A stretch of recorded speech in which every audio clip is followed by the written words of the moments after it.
My name is Derek Turner, and I want to share my story with you. It's amazing to me what has happened in my life is hard, harsh, a tragedy, and yet I live my life today as if that never happened. Honestly, it's when I get in front of people to share my story that a lot of the emotions come flooding back, and I remember what it was like, what it was really like, because I'm so far on this side of it, of having experienced God's restoration, that it's as if that was not even a part of my life. So I want to invite you into my story tonight with that knowledge that those emotions start coming back when I start sharing what has happened to me. And so here it goes. I'm a pastor's kid. I grew up in the church, grew up hating church because of all the hypocrites that were there, hated seeing one thing here in this location and then going home and seeing something different. Corinne, I identified with your story there as well. And so as a result, I ran away from God, completely, just totally left God. And my senior year of high school and my 5 years of college were really just spent exploring absolutely everything else other than pursuing God. Even to the point where I was questioning whether God existed anymore. I didn't believe that, or didn't want to believe that there was a God. And so I was that little kid that always wanted to be married. I don't know if anyone else grew up and just from an early age, you just wanted to be married. You wanted to have a family. Anyone else can relate with that? So I was the kid who, I didn't date, just for fun. I've always dated the one. I mean, every girl that I dated was the one. This is the one. And so in college, that translated into my roommates asking me about every other 4 months or so, oh, is this one the one? And so, but yet there was that desire in me for a family. I just had this strong desire to be a husband, to be a father. It was my biggest dream in life. I felt like that, nothing could top that. Nothing at all would ever top being a husband and being a father. And I actually had a very good example of that in my home. My dad was a good dad. I did grow up in a very, very good home, a loving home. It was my own hypocrisy, really, that drove me away from the church. And I got confronted with that after I graduated from college. One day I was in my back porch, and I was, at that point, jobless. I was living on some money that I had saved up, and the reason I was jobless was because I got thrown out of the restaurant I was working at. And here I am with this degree. I'm looking for a career job, and I'm qualified to work as a journalist. I wanted to go out and make my stamp in the world, and but just couldn't find anything. And found out later that my mom was actually praying to that effect, that I would not find anything until I came back to God. And so I guess God answered that prayer. But it was really rough. And so one day I'm about 2 months into unemployment. My money has all run out. Hadn't talked to my parents at this point in about 2 years. It'd been about 2 years since I spoke to Mom and Dad. And I remember being alone on the porch, beer in one hand, cigarette in the other hand. For some reason, I had money for that. I don't know how. And I absolutely became utterly hopeless, to the point of, I don't know if this is even worth it anymore. And I had that moment of calling out to God and just calling out to the air and saying, God, if you're real, if you really are still there and you're the one that you say you are, then I need help. I don't know what I'm going to do. And I don't even know if you want anything to do with me, but I want to promise this to you. If you are real, you've got to show yourself to me right now, and I will serve you. I will give my life to you. And at that moment, the grace and the mercy of God, I can't even explain how powerful this moment was, but it just flooded my heart. And I knew in an instant that not only is God real, but He wanted a relationship with me, and He wanted me back.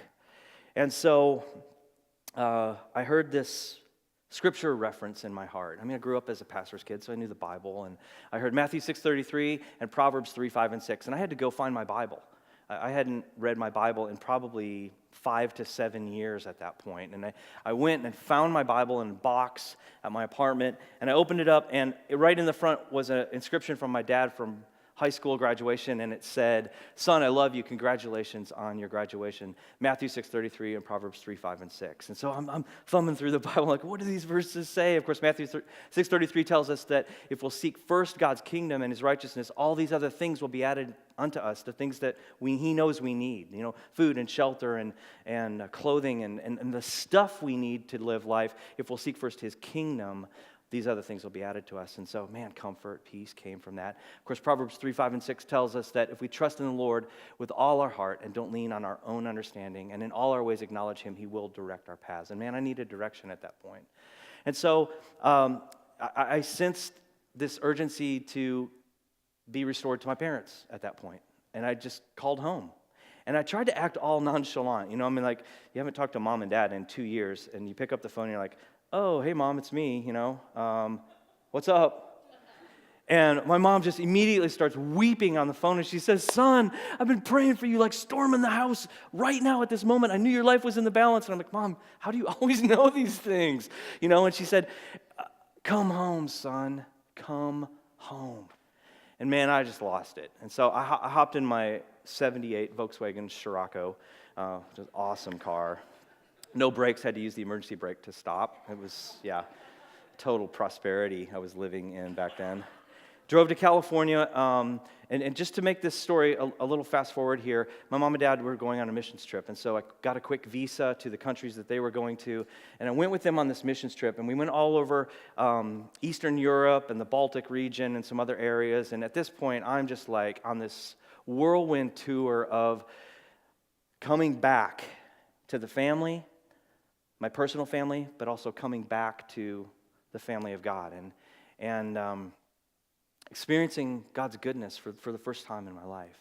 And I ended up at a church meeting in Sweden.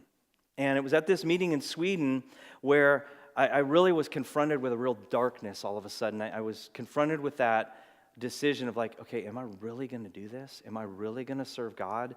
And there was just like a cloud over me. And I was sitting on the second row, and the services are in Swedish, but they have headphones for translation at this particular conference we were at. There's 5,000 people at this church. And I mean, it must have been totally obvious because I'm on the second row, and I'm probably just sitting there like, like this, just a darkness and a weight over me, and just a not really fully knowing if I'm going to do this, if I'm really going to serve God. And the pastor called me out. And when he called me out, he laid his hands on me, and he prophesied over me, and he spoke to me in English, and he spoke some very, very deliberate things, but one thing he said was, and whatever that darkness is that's holding you back right now, you're free from it in the name of Jesus. And I mean, it was literally like a presence left me. And I know that moment was the moment where I just was delivered from all the darkness and the shame of the past. I honestly believe there was a demonic presence that just was gone from my life at that moment. And I was free. And man, I was excited. And I'm like, okay, here's the deal. I'm going to this Bible school. I'm going to come back here and go to this Bible school. I needed to ditch all my friends in America, and I needed to just get out and go do something different. And so I decided to go to this Bible school. Well, being that kid that always wanted to get married, I met a girl in Sweden. She was an American, and she was there for the same purpose, for Bible school. We got engaged at Bible school, and then after the Christmas break, we were talking one day, and she says her story of how she decided to come to that Bible school. And she said, yeah, that was at this conference, and we got there late, and I didn't have headphones for translation, but the only thing I heard in English was he prophesied over this kid, this guy, called him out, and that was just like a confirmation in my heart that I'm supposed to go to this Bible school. And I'm like, that was me! And so like all these things started connecting, and everything starts coming together, and my life looks like it's totally coming together. Man, you made the decision to follow God, and now everything's just going to be peachy It's going to go smooth. It's going to go great. It's going to be awesome. And that's what the appearance was. So we went back to the States after we graduated from school. We got married and found out shortly after that we were pregnant. Well, she was pregnant. I always wonder about people who say we were pregnant. You guys, ladies, do all the work. But little girl, and man, just excited once again. Started working for this ministry and was asked to oversee one of their international offices. It was in Vancouver, British Columbia. Total thrill and privilege to do that. And so we're up there once again, grateful, thankful. Life is going well. Life is going good. You made that decision to serve God, and because of that, everything's going great. Everything's going awesome. You have a lot to be thankful for. 7 months pregnant, we went back to Texas for a conference. And the other offices around the world have directors, and we were all together having dinner at a restaurant right before this big conference that this ministry has. And we dropped the rest of them off at their hotel after the meal, and it was my boss and me in the front seat of a 15-passenger van, and my wife and his wife, who also was pregnant at the time, expecting their first. And we're heading back to our home, our hotel, and we're hit head-on by a drunk driver. And about 55 miles an hour, both directions, I mean, just horrific crash. The van launched up into the air, flipped upside down. We slid for about 150 feet. It's a miracle that I survived that crash. The van's roof was pushed down into my seat, and the only reason I lived was because I didn't have my seatbelt on, and I just was crumpled up in the floor. I remember my shoulder was scraping the ground as we were upside down. I had to pull myself up just to, avoid the concrete that we were sliding on. And of course, after the smoke and everything clears, we kick our way out of the van, and my boss sees his wife, 100 feet back in the road in just a crumpled ball, and we run back there to her, and he's screaming her name, Marty, and I'm screaming my wife's name, Nikki, and we're it's dark, it's scary, and Marty's okay, she's alive, and she's there in the road, but I can't find Nikki anywhere. And I'm looking around, I'm like, what happened? You're still just lost. And I went back to the van, and I'm looking inside the van, and can't find her until I look underneath the van. And I reached under there, and I grabbed a handful of her hair, and I realized she's completely gone. And my dream, in a moment, was over. And I entered into an absolute devastation that I cannot possibly tell you how to overcome it. At that moment, there was such a loneliness and a loss and a grief that to this day, when I talk about it, it's almost like I'm outside of my body. Is this even real? Is this even happening? And one thing came that night to me. I had one moment where God's voice was really clear. And the only thing I heard was, forgive. Derek, forgive. And, I wasn't even thinking about the guy that hit us. I wasn't thinking about all that. But I saw him in the back of the ambulance, and he was fine. He walked away from it as well. And I was in the back of a police car, and then as I'm watching a forklift lift the truck up and pull my wife's body out and put her in a body bag and take her away, I pan over to this side, and I see the guy that hit us in the back of the ambulance. And it was at that moment that I realized, okay, God, I promised I'd serve you. I don't know what's going on right now. I'm lost. I'm hopeless. I'm full of grief and sorrow. And it wasn't even the full extent of it at that point. That actually came further later.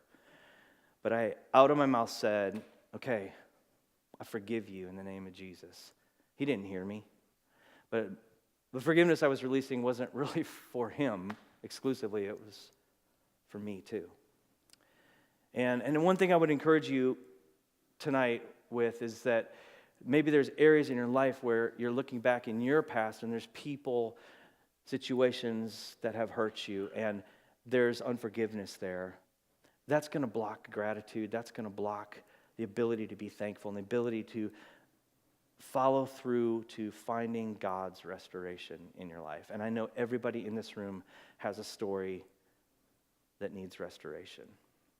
And see, one thing when you're hearing stories like this from Wendy and Corinne and me is, I can trump a lot of people's stories, and you guys can trump some stories, and we can all walk out of here feeling like, oh man, those guys, that was great stories, and I feel so much better about my situation because, it's not that bad. And if they made it, then it's okay. But comparison's a really, really dangerous game. The Bible actually tells us to avoid comparison because comparison's a game that you always win and you always lose because there's always someone that will compare that's worse off or you're better off than, and there's always someone that will make you feel worse about your own life. And so just take comparison off the table right now and recognize that we all have a story that needs God's touch, that needs God's healing, that needs God's redemption, that needs God's restoration. So I don't want to just leave you with, because there is a restoration side to this story. I mean, today I'm happily married. 2.5 years later, I met my wife, Sarah, and absolutely fell in love, and God brought about restoration in my life. It wasn't to say that it was really easy, and I kind of thought about, as I'm sharing with you guys tonight, how I wanted to do this, but I got to tell you, there was some other moments in there where, it wasn't like I was trusting God the whole time. When I went back to Canada to operate the office for this ministry, I was in charge of a pretty sizable operation up there. And every single night, I would drive home alone, pick up some Chinese food and a bottle of wine, and just get wasted every single night because it made me numb. It stopped the pain. After several months of that, I realized, you just can't live this way. This is damaging, my liver, probably the reputation of this ministry if people find out about it. So you're all sworn to secrecy. But more than that, it was damaging God's ability to reach in and really heal me and really bring me back to a place of wholeness again. And I remember one day I just had this thought of like, God, if you don't want me to get remarried, if you want me to just stay this way for the rest of my life, I'm willing to do that. I'm willing to be like, the Apostle Paul, real noble prayer, And it was 2 weeks after that I met Sarah icuTalks. She was brought in to be the kindergarten teacher at a learning center, and I by this time I was back in Texas. I was back serving the ministry in Texas, and it was about almost 3 years after the accident.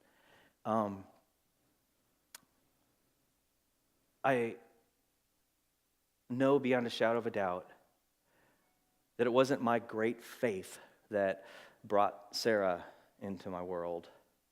It was God realizing that, Derek, look, I know you're my kid. I know you're gonna run out and you're gonna make the same mistakes again and you're gonna pursue this other path, but I want you to know how much I love you. I'm gonna bring this person into your life. And it could not have been at a better time. It could not have been at a better moment. Was I totally ready for it at that time? Probably not. Sarah and I have been married almost 18 years now, and I also have a teenage daughter. She's 17 and driving. Awesome. It's a whole new world. But I didn't want to share my story in a way that made it seem like, well, yeah, he had great faith and he pursued God and God made it all right again. I wanted to let you know that it was a process that I am still going through.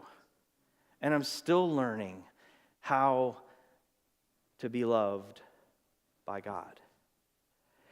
And that's really the point that I want to bring tonight. The final point, I've got about 5 minutes, and there's no way I'm going to get through all these scriptures, so take my word for it. You are so loved by God. And the things that happen to us in our lives, the stories we heard tonight, are steal, kill, and destroy stories, and they're tragedies, and they're horrific, and we live in a world that wants to see us hopeless and bound and fearful. And it's like you're swimming against the stream all the time. But God's love provides something different. It provides a place of rest. It provides an ease to your soul. If you know the story, but the man that wrote the song and the hymn, "It Is Well With My Soul," the backstory on that hymn is that he had lost everything in the Chicago fire of in the 1800s. He was a very wealthy man and lost a little boy early in childbirth. He had 4 girls and a wife that he had sent ahead on a voyage to vacation in England. And he got a telegram from his wife after she landed on the shore because the ship had been in a wreck and they lost all the girls. She alone survived, and it said, "Survived alone, period." That's the telegram he got. And he had to make the voyage over there as well. And when he got to that spot where his daughters died, he wrote those words, it is well with my soul." And that's the question I want to ask you tonight. Is there something in your soul that is keeping you from being well? Is there a place in your heart that you just can't get grateful? You can't get gratitude. You can't be thankful at all. There's only one way to release that to the Lord, and that is to believe beyond a shadow of a doubt that your Father loves you. And the best ammo I have for this is the prayer of Jesus in John chapter 17. And Jesus was praying with his disciples, and he told them many good things about unity, and he's getting ready to die on the cross. He's getting ready to give his life. But he says at one point in the prayer, I'm not just praying for these alone. I'm praying for everyone who will believe on me through their word. And see, at that point, Jesus makes this shift, and he says, I'm praying for Wendy. I'm praying for Corinne. I'm praying for Derek. I'm praying for fill in the blank, your name. Because we believe on Jesus because of the words of those disciples. They were the eyewitnesses. They're the ones that wrote the Gospels. They're the ones that passed it down through the ages, and now it's come to us, and we believe it. So Jesus is literally praying for you at that point. Well, what did he pray? Because, if anybody's prayers are going to get answered, I would think Jesus' prayers are going to get answered, right? Pretty good shot. He prayed this. I pray that the world will know that you sent me and that you love them as much as you love me. And when you're at that point in your life, and whether you're facing homelessness, you're a widow, a widower, or whatever else will happen in the future, you have to have that rock-solid understanding that my Father loves me. And no matter what happens to me in this life, I can look to a Heavenly Father that loves me unconditionally as much as he loves Jesus. And I believe that love is what will carry you through everything that you will face in your life. And that's what we can be grateful for tonight. Because it's not just about this life. And it's not just about you. It's about a world that needs to know that there is a God who paid the ultimate price to buy his kids back. And he loves you. So I want to celebrate the stories tonight. I'm grateful for you guys' stories. They give me strength and courage to know that God is still restoring. He's redeeming. Never be ashamed of your story. Never be ashamed to reveal what has happened in your life. But never forget that there is restoration in your future. And God's still writing it. Thank you all.